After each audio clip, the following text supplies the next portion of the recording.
up, guys, and thanks for tuning into my channel. Today, I will actually be talking about something that I don't actually own, but rather something that is really blowing up the internet right now.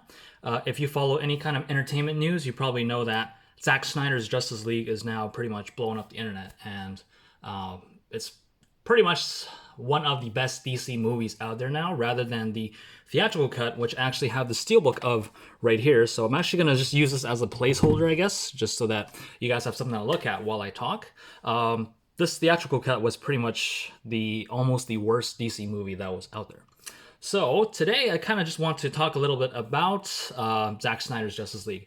After having watched the movie, and watching a bunch of videos where other people give their opinions and a lot of articles online, I kind of just want to give my personal opinion after watching the movie and what I think about the movie and its production, everything that went on behind the scenes as a whole. So I'm going to try to keep this as spoiler-free as possible so that for those that haven't watched the movie yet can still go ahead and watch the movie, because I highly suggest that you guys go and watch the movie. It is a great movie.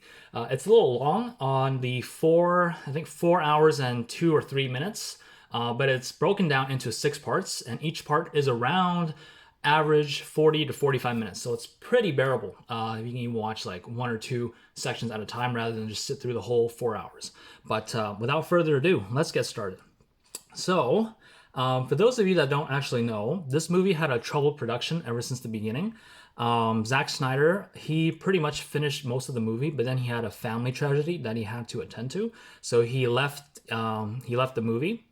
At this point, Warner Brothers saw this as a perfect opportunity to bring in Joss Whedon, which was the director of the first Avengers, I think. He might have directed more Avengers, but I know for a fact he directed the first Avengers movie. And the reason for this, personally, what I thought was that Warner Brothers always wanted to copy Marvel. They were, I think, Man of Steel came out in 2013, and if I remember correctly, Iron Man, which was the first movie in the MCU, came out around 2008. So they were around 5 years behind. And they were just desperately scrambling, trying to catch up and copy and just be just like Marvel. And honestly, I feel like that is really pathetic.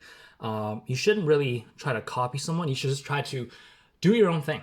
And I mean, what Zack Snyder did, it worked. It didn't work for everybody, but it worked fairly well. It catered towards a more adult audience. The mood and the tone and the atmosphere of his movies were much darker and more serious. They had more heart, I think, rather than the Marvel movies, which were much more lighthearted and much more kind of humorous and just more fun overall. So, again, I thought this was just a very bad and a very just pathetic idea that they wanted to be like Marvel so much. They brought in the director of one of Marvel's original best movies to try to finish their movie. And they told him to just cut it down, cut it in half, and make it as just like a Marvel movie as much as possible. So I can't really say this is 100% Whedon's fault, even though he was the one that pretty much fixed the whole thing. But it was still Warner Brothers, like they had the control. They told him that I want this to be more lighthearted and I want this to be shorter. And when there's 2 directors working on one movie, it just doesn't really work. There's conflicting visions, conflicting ideas, and the tone is just completely different. It was back and forth in this whole movie and just was crap. So the fact that we actually got to see Zack Snyder's Justice League, his original vision and his hopes and dreams come true, is literally one of the best things that a DC fan such as myself could have. So that's pretty much the basics behind the production of Zack Snyder's Justice League. Now, I actually just want to talk a little bit about the film and some of the major differences. Again, I will keep this spoiler-free, so for those of you that haven't watched the movie, you can have a chance to watch it. So, first of all, this film is much more serious and it's much more dark. There's more plot lines and themes going on in this movie compared to the theatrical cut of Justice League. There's a lot more action. One of the things that the theatrical cut really cut out on was a lot of the slow-mo action. Now, I know a lot of you guys actually aren't really fans of the slow-mo. They want to just get on with the story, but the slow motion actually really helps to kind of showcase the powers that each of these heroes really have. And I feel like that's a really good part of the movie. It just shows what kind of superheroes these guys really are, and I really enjoyed that. The music was much better. They used a lot of the music that was from their previous movies, such as Man of Steel and Batman vs. Superman, and they just kind of revamped it to better suit the Justice League movie itself. I think the composer was Junkie XL compared to the one for the theatrical cut, which was Danny Elfman. And I honestly don't know much about these composers, and I'm not trying to say that Danny Elfman is bad, but definitely what Junkie XL did with the music and what Zack Snyder kind of did with the movie, it just really went well together, and it just really set the tone and the mood for the entire movie, and I really like that. There were a lot of characters in the theatrical cut that were cut out of the director's cut. I'll just name some of these characters. I won't really talk too much about them, but there was Desaad, Granny Goodness, Martian Manhunter, and of course the big guy himself, Darkseid. I really thought it was a bad idea to cut Darkseid out because pretty much any DC fan would know that Darkseid is probably the most iconic villain in the whole DC universe. And to cut him out of the movie and replace it with just Steppenwolf himself really didn't have much of a plot behind it. That's one of the things I'll talk about in a second when I get to Steppenwolf himself as a character, but I just thought that there's a lot of characters they cut out that they really shouldn't have, and it really just messed with the whole plot of the movie, and a lot of it didn't make sense in the theatrical cut. Now let's talk about some of the characters themselves that were in the movie, in both cuts of the movie, and what are some of the differences that really changed. So, Batman now is shown to be someone that has more faith and is actually hopeful, rather than just guilty and being cannon fodder. Because in the theatrical cut, all he really showcased was that he felt guilty and he wanted to bring Superman back. And he felt that Superman's death was his fault, and basically, for the rest of the film, he was just this guy getting beat up because he didn't have any superpowers. In the Snyder Cut, he is now shown to have more faith. Superman's death and Superman's selfless actions has now given Batman hope. Whereas before, in Batman vs. Superman, we were shown that Batman really had no hope. He thought that he was the one that was responsible for bringing justice because there was no justice in the world, and he had to do everything he can in order to bring that justice. But after what Superman did, he now saw that there's more out there that are like him, and there are more that kind of share his vision and his cause. So I feel like that was a great character development for Batman. Now, Wonder Woman, in the theatrical cut, there wasn't really a lot of scenes that really showcased her abilities and her power. And she was actually, and a lot of people out there say that she was really sexualized by Joss Whedon. There were a lot of scenes that just really were unnecessary in that movie that kind of just sexualized Wonder Woman overall as a whole. Now, in the Snyder Cut, we get a lot of extra scenes that show that she's actually stronger and showcase some of her powers, such as flight and all the other stuff. And just slow motion scenes that showcase heroes' powers really just brings more depth and character to the character itself, and I really like that. Now, Aquaman, rather than being this crazy guy in the theatrical cut that always says "woohoo" and "oh yeah" kind of guy, now is actually shown to be someone that's much darker, and he's torn. He is torn between his people.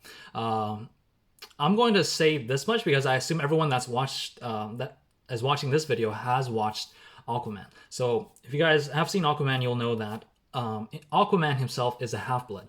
His father is a human and his mother is Atlantean.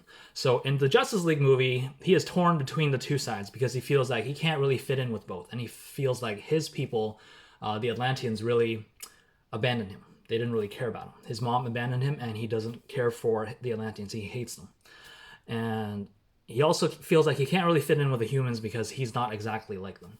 So he doesn't really care about the world. He tries to turn his back to the world. That's basically what Aquaman is. And the rest of the movie kind of just shows him trying to see the light again and kind of get back to society and see the good in society. And I feel like that's really good. Now, Flash, in the theatrical cut, was shown to be a wuss. He was the comic relief, which was good, and he still is in the Snyder Cut, but in the theatrical cut, he was scared to do everything, and he had to always consult Batman, like, what should I do? I just push people away. Who do I save? What do I do? Kind of thing. But in the Snyder Cut, he is actually shown to be much braver and much stronger. He doesn't question orders, and he doesn't hesitate when he knows that he needs to do something. And I feel like that is really good. It really brings more depth to the character and shows that he has a mind of his own, and he's not just someone that tries to follow orders. So there's that. Now, Cyborg, this is probably the character that had the biggest change in the movies. In the original Justice League, the theatrical cut, there was barely any backstory on Cyborg. All that was kind of mentioned was that he got into an accident and his dad used the mother box to save him, and he doesn't really get along with his dad, and that's pretty much it for his backstory. In the Snyder Cut, however, that really changes. I feel like he is the character that got the biggest change in the entire movie. He is now shown to have heart, and he really wants to help people. However, at the same time, he feels that he doesn't fit in because obviously he's mostly machine and he's only a little bit human left. And he feels that he is broken and he can't fit into society, and he feels like the world has turned his back on him. Similar to what Aquaman's kind of feeling. And I feel like that just really brings a lot of depth to the character once again. From a character that wasn't really shown to have any kind of backstory to someone that now probably has the most backstory out of all the characters, they really did Cyborg a lot of justice here.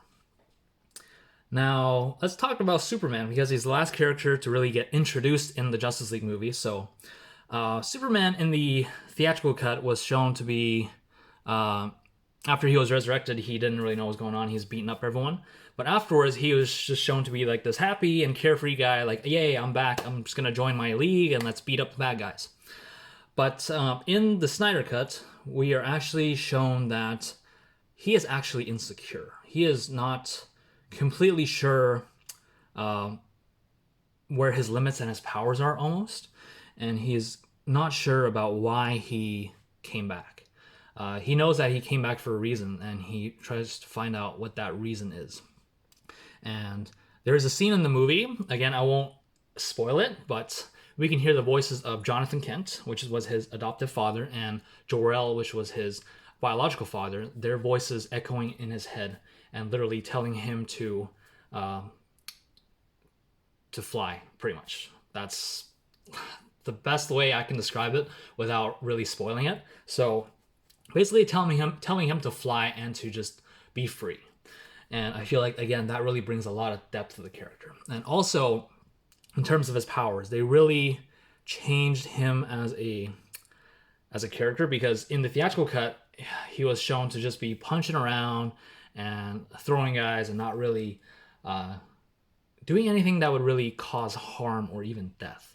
But in the theatrical cut, we're shown that he really does not hold back. And I feel like that really changes him as a character overall, again. And I really like that.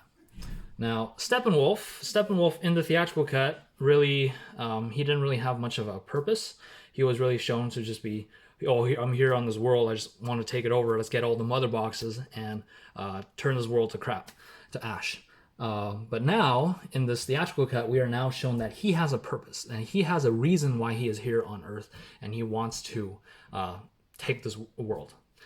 And I'm assuming you guys have watched the trailers, so I don't think this is much of a spoiler, but in the Snyder Cut, he is now trying to take over the world in Darkseid's name.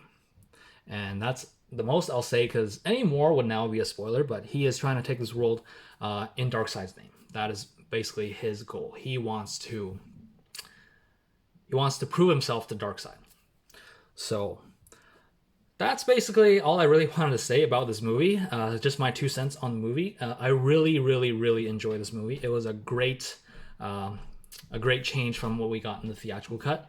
The theatrical cut, I'm not gonna say it's like the worst movie ever. It really, there's a lot of things between these two movies that are actually the same. Like the main plot line is fairly similar, but it's just there is so much more character development, and for each of these characters that really changed the movie as a whole.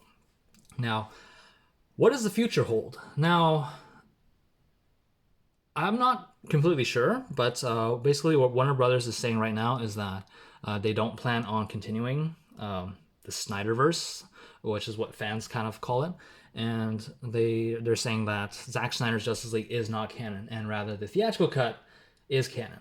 And to that, I think that is just a absolutely terrible idea, because they really should make the director's cut canon and not the theatrical cut, because it is so much more. There's so much more character development, and there's so many more possibilities from the director's cut, because at the end of the director's cut, there's scenes that kind of literally pave the way for every single character in that movie, every single hero in that movie, and kind of basically what kind of movies are in their future, rather than the theatrical cut, which really doesn't do any of that. So I really hope that Warner Brothers sees the light and they understand that they can succeed in their own way, and I don't really have to just copy Marvel and try to be just like Marvel. They can succeed in their own way, and as soon as they can understand that, they will really start flying, and they'll really start making good movies.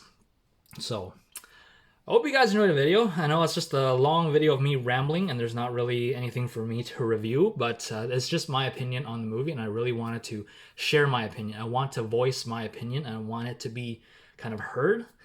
If any Warner Brothers employees are out there watching this video, I want you guys to really pay attention to what I talked about, because what you guys really did this time that allowed Zack Snyder to really complete his vision and his dreams, kudos to you. I really appreciate that you guys really let him do this, and this is for the fans as well. And all the fans out there, I'm pretty sure, pretty much all the fans that watched this movie, that were waiting for this movie for 4 years, really enjoyed this movie. So I hope you guys enjoyed the video. If you did, don't forget to click that like button, and be sure to subscribe and turn on notifications. And until next time, we'll see you. Take care.